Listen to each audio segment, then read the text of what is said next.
There are a few good things about Mistletoe Mixup, namely the cast, which I'll talk about in a moment, and there is one scene that I genuinely thought was so funny. But the rest of the film is a bit of a mess, and it could have been interesting. It sounded like it could have been a really fascinating and unpredictable narrative. I will say it was unpredictable, but not in a way that was very good. The film was released in 2021. It's directed by Andrew Lawrence and written by Kaylin Richardson, and it stars Danielle C. Ryan as our protagonist Holly. And Holly encounters two individuals, and they both could be her Mr. Right. She meets them both in separate encounters on the same day, and it turns out, and she doesn't know this to begin with, but we learn pretty quickly that they're actually brothers. And she finds this out in a situation that seemed a little bit too much too soon. But nevertheless, she finds herself with them both and other members of their family in the run up to Christmas. And from that point on, it's completely unpredictable what's going to happen, but not necessarily in a good way. Sometimes it was good unpredictability, and I will say, right up until the very end, I had no idea what was going to happen or how the film would conclude itself.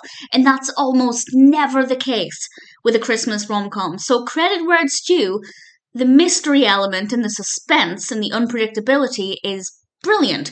However, the narrative is a mess. It's completely all over the place. The pacing was just appalling, and I feel like if they just slowed down a bit and let certain scenes run a little bit longer, we might have had more of a chance to get to know the brothers and individually and also together and what they're like as a family unit.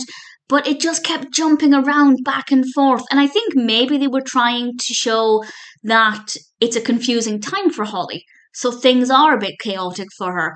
But that's not what came across. What came across is a very poorly constructed narrative that just wasn't pleasant to watch.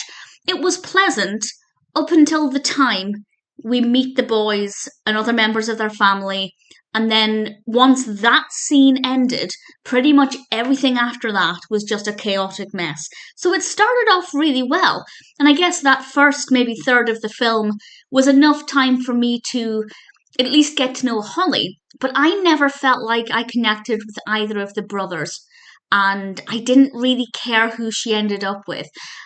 I was curious enough to keep watching just because I was keen to see what would happen. As I said, it was completely unpredictable, but I didn't care for either of the brothers. I didn't care who she ended up with. And I thought, and this is how I felt at the beginning, and for maybe the first third of the film, I thought it's an unusual experience because I was rooting for both of the guys.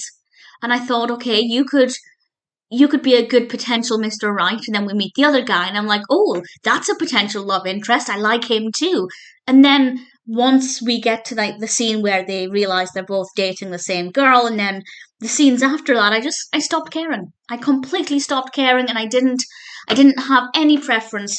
And honestly, it's not so much that I didn't like the brothers after that, but I no longer saw them as potential suitors, and that's partly because it just was a bit of a mess after that, and I couldn't connect with any of the characters. There is one scene, however, after that first third that I loved. And I'm saying the first third of the film, that's roughly what it felt like. I didn't time it, but definitely for me, there was a huge shift in the quality of the narrative from when she met both the brothers at the same time. Once that scene played out, everything after that just went downhill. So I think it was about the first third. But there was one scene after that that I loved, and it's when the brothers sing "Oh Holy Night." And I'll say no more, but I genuinely laughed out loud.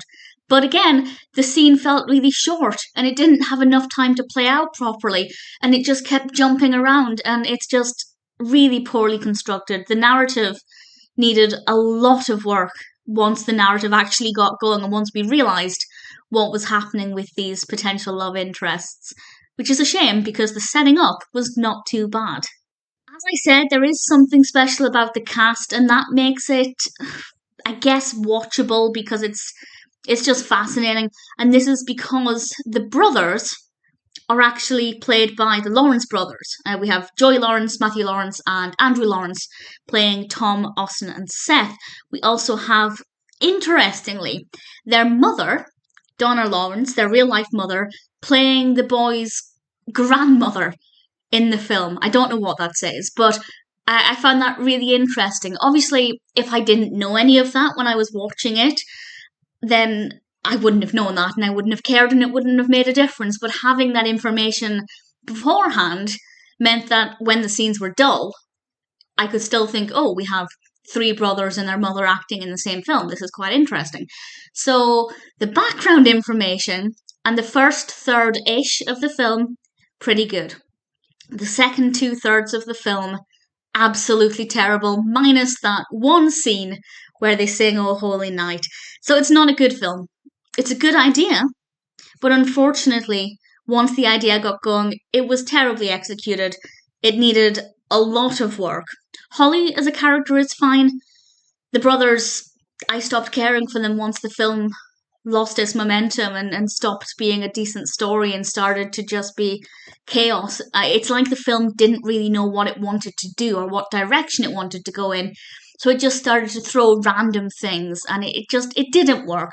It wasn't an enjoyable experience. However, if you're a fan of, well, any of the Lawrences, I'm familiar with Joey Lawrence's work, not so much with the others, but if you're a fan of any of their work, I imagine it would be quite an interesting watch because, as I said, that was something I found interesting when the film itself wasn't very good.